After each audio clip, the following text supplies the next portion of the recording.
Okay everyone, welcome back to another video on the channel. Today we're back on GT Sport and we're back with a track guide for Brands Hatch driving the Group 3 car. I've chosen the Porsche for this. Obviously I've chosen that in the manufacturer series, so I thought I'd use it for the track guide for the Daily Race B, and I've also done a lap with the medium tyres for the Nations Race coming up later today. So the guide is going to be more so with the Daily Race B in mind, mainly because I think that's going to be more beneficial to people for the Nations Race as well, because the hard tyres are probably going to be the tyres that you will be using in the Nations Race that is on Saturday, the FIA race, because I think the medium tyres with the high rate of tyre wear are not going to really last very well at Brands Hatch. It's quite a fast flowing track with a lot of fast corners, so I think the medium tyres are just going to be gone within a few laps, and it's going to be just pretty much a case of qualifying on the mediums and then racing on the hard tyres. So we're going to start this track guide. I'm going to go through the braking points. Obviously, I've not done a track guide at Brands Hatch since the tyre model change, so this is the first guide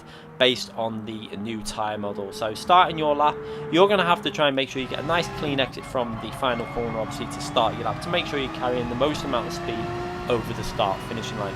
Then you're going to be looking for your first brake reference point, which is basically the 2 board on the left hand side, the number 2 board there, just braking just slightly past that with the hard tyres on. You'll see as we go past it, the tyres straight away pretty much there, you can see the braking inputs going in, and that's where I use as my reference, just past that braking point. Then try and keep it nice and tight in on the apex of turn 1. It's important to really be careful on the throttle through there, because too early you run wide. I really picked that up and actually got very close to the gravel and used all the track available. Next, you're going to be braking fairly short of the bridge. I like to brake early. It enables you then not to run wide and too deep into turn 2, and enables you then to get on the power nice and early. You'll see no power in yet. Then I put about 40% power in, and then once I feel the grip's there, maximum power all the way out the exit in first gear, accelerating now down into turn 3, which we're going to brake very short, pretty much dead on the 1 board on the right hand side. You actually feel like you're braking a bit past it, but you're actually braking very close at 1 board, and then turn in nice and early, use the apex and get on the power nice and early, and that will enable you then to carry speed all the way out of that exit corner there.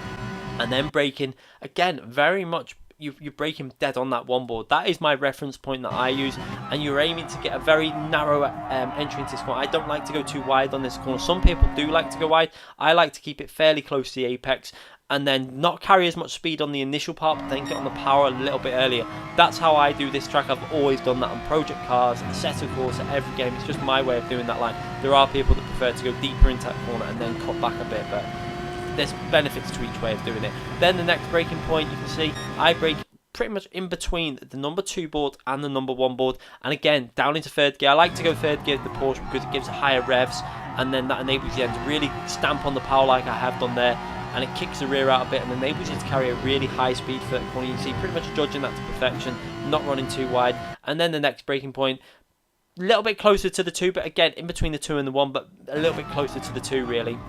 And then down into 3rd gear, try and clip the apex that curb, and then get on the power nice and early. It's so important to get on the power early to get a good exit speed from that corner, and then working your way into the next braking zone. You see pretty much again just short of that 1 board on the right hand side, and again it's nice, it's better, it's a good idea to brake early to enable you to clip the apex of this curb. You see, get your right hand tyre on that curb. You can actually cut it more than that I did here, but I was kind of practicing because I knew the FIA Nations would be on Saturday, so I didn't want to start cutting too many corners because you will pick up a penalty there.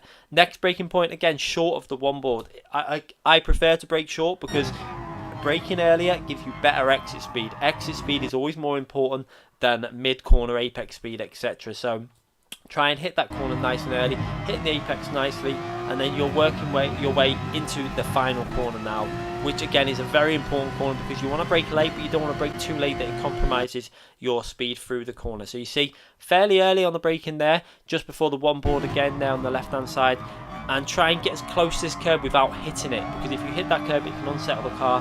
And then on the power really early, look how early I was on the power, and that enables you to carry the most speed to the finish line, and again keep the car to the right hand side for the shortest distance to the finishing line. And that's with the hard tyres, a 1 minute 22.8, which wasn't pushed too hard when I did that. I think it did get in the top 10, but then it was out again.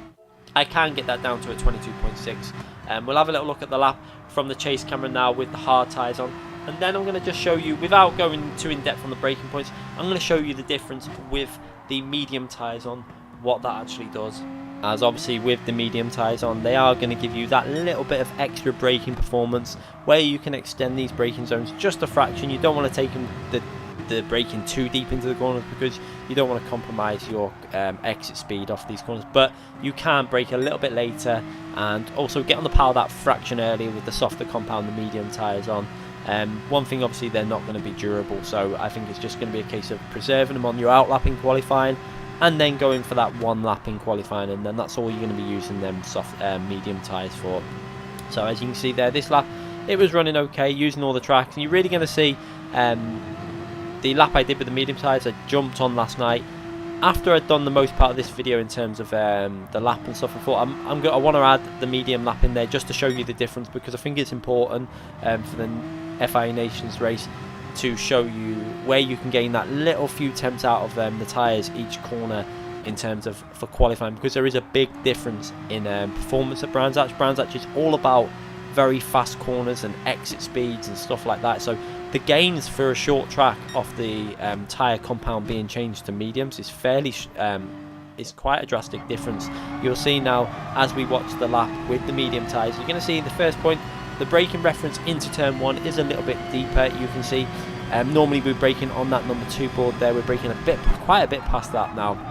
Down into third gear, you can hold a much tighter apex line and get on the power so much earlier. You can see straight away how much faster this lap is. Down into first gear for the first cut for turn 2, and as you get on the power nice and early, you can really stamp on the power now. And we go through the first sector at about 3-4 temps up, I think about 3.5 temps up on our hard lap, and then you can see going into this corner we're going to brake just past that one board on the right hand side. So again, fractionally, it's not a massive amount, it's just that fraction bit later on the brakes, but then the exit we can get on the power so much earlier, and it really makes a difference. The fraction earlier on the power then gives you much more speed going into this really fast right hand corner. Braking again a little bit later, a little bit closer to that one board than what we did with the hard tyres on, and the speed we carry through that corner is so much more than with the hard tyres. And then again through this corner, really on the power nice and early. This lap was actually quite a nice lap, using all the track. You'll see braking again pretty much dead on that one board this time, maybe fractionally short, but a little bit further towards it than we did with the hard tyres on. And again through this left hander, really hooking that up and then working our way into the last corner, the right hander, and you're braking that fraction. It's not a massive amount, it's just a fraction closer to the one board, and then working our way to the finishing line. And we're going to go over the finishing line on a 1:21.7, so over a full second faster than what we did on the hard tyres. I think there's more left on that. I didn't push this to, I'd only about 20 minutes on it last night, but also the hard tyre could probably be put to a 22.6. I think this has potential for a 21.5 maybe. You're going to see though just how you have so much more confidence on these medium tyres. You can really push it to the limit. Look how close we are to every using all the full width of the track on the apex of the corners. Where you want to put the car with these medium tyres on is pretty much where it goes. You see, using all the width on the right hand side there, nearly getting on the grass, but judged it to perfection really there. And then going into this left hand corner now, you see again using all the track on every point of entry point to make sure that you're using the full width of the track for the most angle. Obviously if you widen these angles up, you get better acceleration coming out of them, and you really do see it when you're looking at this view now with the medium tyres on. You can see again going into this corner, skimming the apex of the curve perfectly there, and then all the way to the edge of the track, pretty much max that out. Nearly could have probably took a little bit more speed, again going through that right hander, all the track used. And this is where the difference comes in lap time. You've got so much more confidence on the power. You can really use all the track available, and the speed through there is one area where you gain quite a bit of time through as well, that section.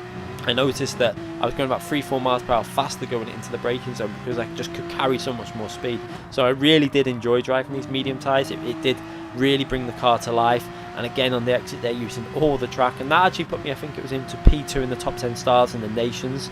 I think there's about 2-3 more attempts left in that lap though. I don't think people have particularly pushed it too hard, but there's definitely a lot more left in that. Anyway, hope you enjoyed that very quick track guide. Bear in mind obviously that you're not going to be using the medium tyres for the race, so make sure you pay attention to the track guide for the hard tyres. The medium, I just wanted to put that medium lap there just to give you an idea of just how hard you can push these tyres and take them to the limit. Anyway, thanks again for watching. Make sure you subscribe to the channel. I'm going to be streaming later today, hopefully doing open lobbies. I might even do, there's a possibility of 2 streams today. I'm not 100% sure yet. I've obviously got the FIA manufacturers race to upload as well. So that might come today, or I might upload that tomorrow and do 2 streams. I'm not too sure, but there will definitely be at least 1 stream today at some point. Doing some FIA practice lobbies with people, and letting people join in and take part in the action and try and get some strategy sorted out. And you might want to, you'll see the strategy that I'll be working. I'll be messing around with different things, probably not taking it too serious, just probably trying to work out strategy and stuff. And then people can obviously watch what I'm doing and see if they can pick up any hints. Anyway, thanks again for watching. Make sure you subscribe to the channel. Click that notification button so you don't miss any future videos. And like I said, do try and upload as much as possible. Thanks again for watching, everyone.